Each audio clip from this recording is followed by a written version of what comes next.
तो बचपन से मेरा मैथ्स बहुत ज्यादा खराब था। मुझे 9th क्लास में ही समझ में आ गया था कि मेरा मैथ्स में कुछ नहीं हो सकता। ओए सर, पागल हो गए हो क्या? मैथ्स में एबीसीडी कहाँ से आया? नहीं मैं केस कर दूंगा आप पे। मेरा वकील किधर है? आयु बेटे चुपचाप अपनी जगह पे बैठ जाओ, तुम्हारा कोई वकील नहीं है। अच्छा 2 मिनट रुको, अभी बुलाता हूँ। कर दिया मैंने मैसेज, आ रहा है। तुम नहीं, तुम मुझे कभी नहीं पकड़ सकते।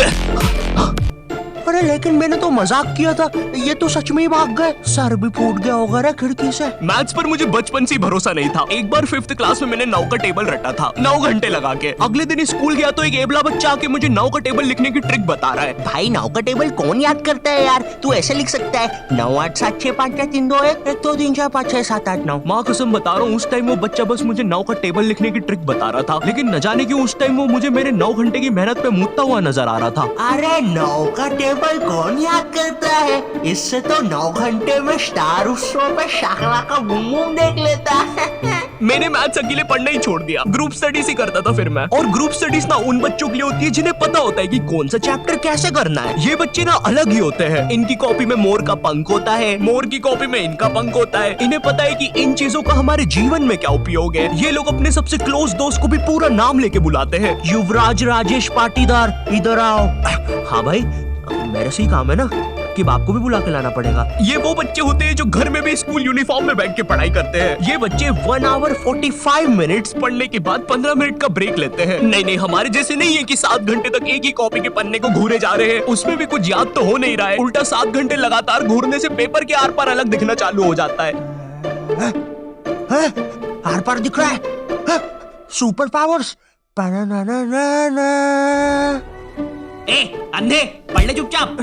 ठीक है मम्मी। अब मैं ग्रुप स्टडीज करता था मेरे दोस्त बंटी के साथ। बंटी बहुत ही भंड बच्चा था पढ़ाई में, लेकिन बंटी ना उन बच्चों में से था जिनके पास कुछ स्पेशल पावर्स होती है। बंटी पास भी थी घूमी हुई चीजें ढूंढ निकालने की। क्लास में किसी की कटर या रबर घूम जाए, बंटी फर्श चाट के पता लगा लेता है कि कहाँ पर है चीजें। वो 5 वाली डॉम्स की रबर तो बंटी सूंघ कर ही बता देता था। तुम लोग को आम बात लग रही होगी कि रबर ढूंढने में कौन सी बड़ी बात है, लेकिन मेरे दोस्त, क्या तुम्हें पता है, अगर क्लासरूम में तुम्हारी रबर एक बार डेस्क से नीचे गिरी ना, तो वो इतने टप्पे खाएगी, वो इतने टप्पे खाएगी, वो 50,000 बार टप्पे खाती है और नाइजीरिया के किसी अनजान टापू पे चली जाती है। आम इंसान के बस की बात नहीं है क्लासरूम में रबर ढूंढना, लेकिन बंटी के बस की है। बंटी कहीं से भी, आकाश पाताल या भली साइड वाले जनरल स्टोर से ही क्यों ना, तुम्हें तुम्हारी रबर सही सलामत लाके देगा। जब तो ये बातें मेरे मैथ्स एग्जाम के एक दिन पहले की।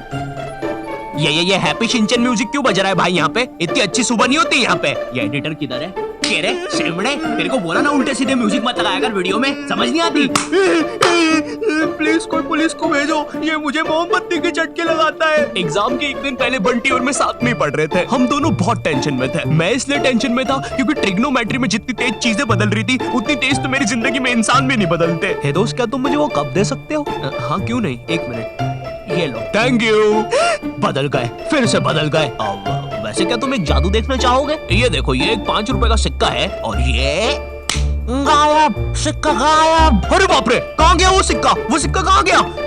और 1 सेकंड, वो इंसान किधर गया? और दूसरी तरफ बंटी है जो कि एग्जाम के दिन इस टेंशन में है कि उसको 5 रुपए की बूमर के साथ नरेश भैया ने हैप्पी हैप्पी स्टिकर्स नहीं दिए।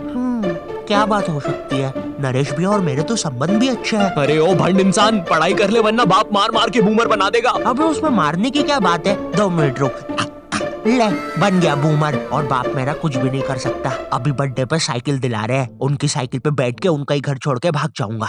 वैसे तुझे पता है, अगर तू ये नटराज का स्केल अपनी आंखों पे रखेगा तो तुझे एक अलग डायमेंशन दिखेगा। बस इसी चीज से मैं क्लासरूम की खुफिया जगह का पता लगाऊंगा और जब पूरी क्लास लंच करने गई होगी तो मैं साक्षी को लेकर टाइम मशीन में बैठ के कहीं दूर भाग जाऊंगा। अच्छा, हाँ अच्छा जी। हाँ, एक बार और बोला तो तेरा मुंह तोड़ दूंगा। अच्छा 1 सेकंड, टाइम मशीन मतलब time travel, time theory, Albert Einstein और स्टीफन हॉकिंस को जानता है तू? नहीं तो? अच्छा है, वो लोग भी तुझे नहीं जानते, वरना ये सुनने के बाद तो वो इसी नटराज के स्केल से तेरी नाभि पे इतने चमेट बजाते ना। हैं? बस चमेट बजाते? अल्बर्ट, अगर मैं वहाँ पे होता तो उस बच्चे की स्पीड ब्रेकर जैसी नाभि पे अपनी साइकिल का पहिया चढ़ा देता। हाँ, और मैं होता तो अपनी इक्वेशन E=mc² में से E और स्क्वायर हटा के उस बच्चे को MC बोल देता।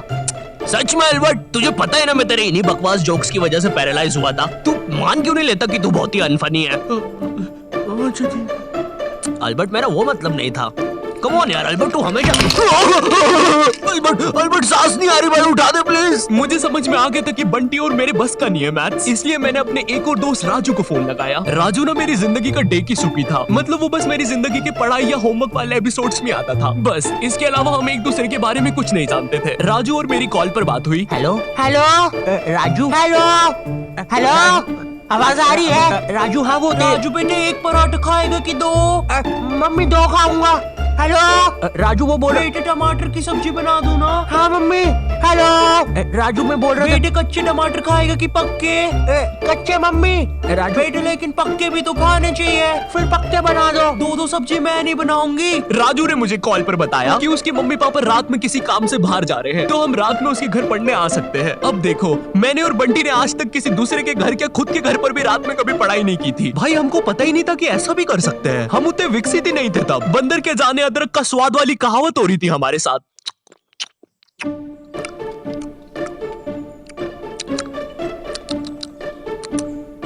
अरे ये क्या स्वाद है, समझ ही नहीं आ रहा। हम दोनों को पता तक नहीं है कि रात में पढ़ने के लिए लेके क्या जाना है। बंटी उधर विमल के झोले बांध रहा होता है। भाई देख, ये वाले झोले के अंदर अपना किराना है और ये वाले झोले के अंदर नाने मंजन का सामान है। और सुन, ये वाला झोला संभाल के रखना, इसके अंदर। अरे मेरा चश्मा किधर गया? अनुपमा देखते समय यही तो उतारा था कि बाहर छोड़ दिया।